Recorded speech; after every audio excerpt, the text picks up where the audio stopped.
Audio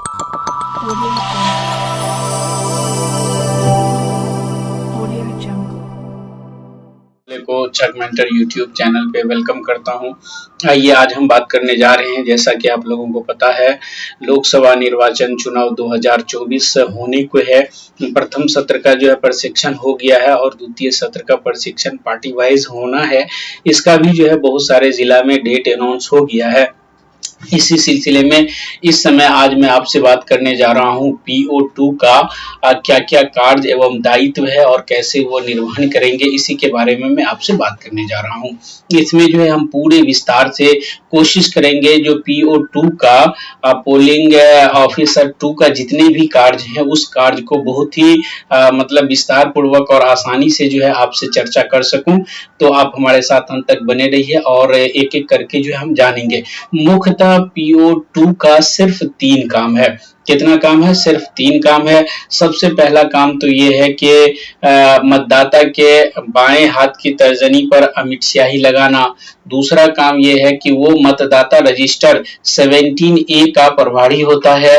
तो मतदाता register 17A में कुल जो है 5 कॉलम होता है। अभी हम विस्तार से बात करेंगे इस पे। हर कॉलम में जो है क्या क्या भरना है, क्या भरा रहता है, इसके बारे में हम पूरा जानेंगे।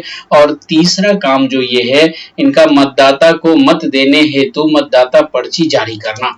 यानी कि ये 3 काम जो है PO2 का होता है। सबसे पहला ये होता है कि मतदाता को अमिट स्याही लगाना।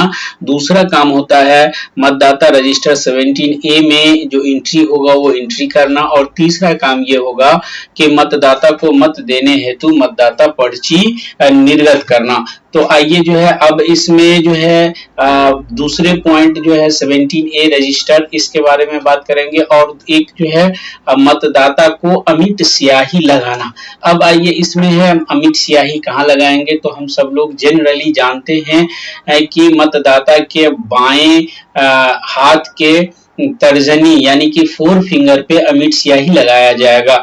लेकिन अब प्रश्न ये आता है कि जिसका बाएं हाथ का 4 फिंगर नहीं होगा उसको हम कहाँ अमिट स्याही लगाएंगे। तो मैं आपको बताते चलूं, जिनका जो है बाएं हाथ का 4 फिंगर नहीं होगा तो उसके बाद वाले में जो है हम अमिट स्याही लगाएंगे। अगर किसी को ये भी नहीं है तो इसके बाद वाले में अमिट स्याही लगाएंगे। अगर ये भी नहीं है तो फिर लेफ्ट हैंड के 4 फिंगर में अमिट स्याही लगाएंगे। ये भी नहीं है तो फिर ऐसे कंडीशन में कहा अंगूठा में लगाएंगे। अगर मान लेते हैं हम कि उसको बाएं हाथ में कोई फिंगर नहीं है तो फिर दाहिने हाथ के तर्जनी में अमिट स्याही लगाया जाएगा। अगर मान लेते हैं फिर उसी तरह से ये सीरियल चलेगा आपको राइट हैंड में कि अगर दाहिने हाथ का तर्जनी नहीं है तो बगल में बगल वाला नहीं है, तो मिडिल में मिडिल वाला नहीं है, तो इसी तरह से जो है 4 फिंगर में ये भी नहीं है तो अंगूठा में। अगर मान लेते हैं दोनों हाथ में उसका कोई फिंगर नहीं है और यहाँ से उसको फिंगर नहीं है तो इस कंडीशन में उसके कलाई पे जो है हम अमिट स्याही लगाएंगे। अगर मान लेते हैं कि यहाँ से उसको जो है हाथ नहीं है तो ऐसे कंडीशन में बाजू पे जो है हम क्या करेंगे, अमिट स्याही लगाएंगे। अगर मान लेते हैं यहाँ से उसको कुछ नहीं है, दोनों हाथ ही नहीं है, तो ऐसे कंडीशन में आप कहाँ पे अमिट स्याही लगाइएगा, जरा ये आप हमें कमेंट में बताइएगा। लेकिन चलिए मैं आपको बता देता हूं, ऐसे कंडीशन में बाएं पैर के अंगूठा पे अमिट स्याही लगेगा। एक कंडीशन ये हो गया। अब आइए एक सवाल ये है कि किसी व्यक्ति का क्या 2 फिंगर पे अमिट स्याही लग सकता है, इसके बारे में आप क्या कहते हैं। तो ये आप कमेंट में हमें लिखिएगा कि किसी कंडीशन में, मेरा क्वेश्चन समझिए, किसी भी कंडीशन में एक व्यक्ति यानी एक आदमी के 2 फिंगर में, एक तो ये फिंगर और फिर ये फिंगर, दोनों फिंगर में क्या अमिट स्याही लग सकता है। अगर हाँ तो किस कंडीशन में, नहीं तो क्यों नहीं। इसका जवाब आप हमें कमेंट बॉक्स में लिखिएगा। फिर इसका जवाब मैं आपको बताऊंगा कि किस कंडीशन में जो है एक व्यक्ति के 2 फिंगर में अमिट स्याही लगता है। ये हो गया आपको अमिट स्याही की बात। पहली बात ये हो गई कि अमिट स्याही लगाएंगे ये। और फिर दूसरी बात ये है कि 17A रजिस्टर का ये प्रभारी है। तो 17A रजिस्टर को, चूंकि ये जो है बहुत इंपॉर्टेंट, और अगर आप बात कर लें P1 की, P2 की और P3 की, ये PO की, सबका काम जो है ये टीम वर्क है, सबका एक दूसरे से मतलब हेल्प वाला काम है, टीम वर्क है, सब लोग मिलजुल के काम करेंगे। वैसे अगर P1, P2, P3 की आप बात करें तो इसमें सबसे ज्यादा रिस्पॉन्सिबिलिटी P2 का होता है। क्यों होता है? एक तो अमिट स्याही लगाना है, दूसरा अब आइए 17A रजिस्टर का ये क्या कहते हैं, प्रभारी होगा। 17A रजिस्टर में आपको 17A रजिस्टर में 5 कुल कॉलम होता है, ये आप देख लीजिए। मतदाता रजिस्टर का प्रारूप जो है कैसा होता है, जिसमें 5 कॉलम में सबसे पहले क्रम संख्या होता है, फिर निर्वाचन नामावली का क्रम संख्या होता है, फिर तीसरे में आपको निर्वाचक के द्वारा अपनी पहचान के सबूत में प्रस्तुत दस्तावेज का ब्यौरा होता है, चौथे में निर्वाचक के हस्ताक्षर या अंगूठे का निशान होता है, और पांचवें में टिप्पणियां होता है या अभियुक्ति होती है। इसको अब अच्छे से आप समझ लीजिए कि क्रम संख्या वो तो सीरियली जो रहेगा वो उस हिसाब से जाएगा।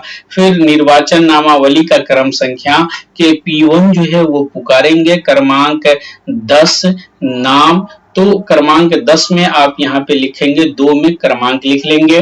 और फिर जो है अब यहाँ यानी 3 नंबर में 2 चीज, या तो ईपी होगा, ईपिक, यानी अगर कोई लोग ईपिक लेके आते हैं आपके पास तो आप उसमें सिर्फ ईपी लिखेंगे, और अगर कोई दूसरा दस्तावेज लेके आता है तो उस दस्तावेज का नाम और उसके 4 डिजिट, उनके जो लास्ट के 4 अंक है वो आपको इसमें दर्शाना है। या तो आप ईपी इसमें जो है लिखिए, और अगर ईपी नहीं दूसरा दस्तावेज है तो वैसे में उस दस्तावेज का नाम और लास्ट के 4 डिजिट आपको लिखना है कॉलम 3 में। जो भी दस्तावेज, उदाहरण के लिए अगर कोई आधार लेके आया तो आप लिखेंगे आधार और उसके जो है लास्ट के 4 डिजिट आपको लिख लेना है। अब आइए 4 में क्या है, निर्वाचक के हस्ताक्षर, अंगूठे का निशान। हस्ताक्षर में आपको मतलब इनिशियल ये वाला नहीं चलेगा, हस्ताक्षर में आपको पूरा हस्ताक्षर उससे लेना है। अगर वो पूरा हस्ताक्षर नहीं करेंगे तो ऐसे कंडीशन में आप उससे जो है अंगूठा निशान लेंगे, या तो पूरा हस्ताक्षर करें, और अगर पूरा हस्ताक्षर वो नहीं करते हैं तो उनसे आपको अंगूठा निशान लेनी है। ये हो गया आपको 4 में। और 5वां जो टिप्पणी है, ऐसे में वैसा वोटर, कोई ऐसा वोटर होगा जो अपना मत देने से इनकार कर दिया, सारा प्रोसेस करवा लिया आपको P1 के पास, P2 के पास भी, आपके यहाँ भी, और वो मतदाता पर्ची आप उसको निर्गत कर दिए। निर्गत करने के बाद वो P3 के पास गया और फिर ऐसे कंडीशन में वो कहता है मैं अपना वोट नहीं गिराऊंगा, तो उसकी टिप्पणी यहाँ पे किया जाएगा, उसकी टिप्पणी यहाँ पे किया जाएगा। ये हो गया आपको। तो मुख्यतः इतने ही 3 जो है वो काम P2 का है। आप सब लोग आए देखे, इसके लिए आप सभी को बहुत बहुत शुक्रिया।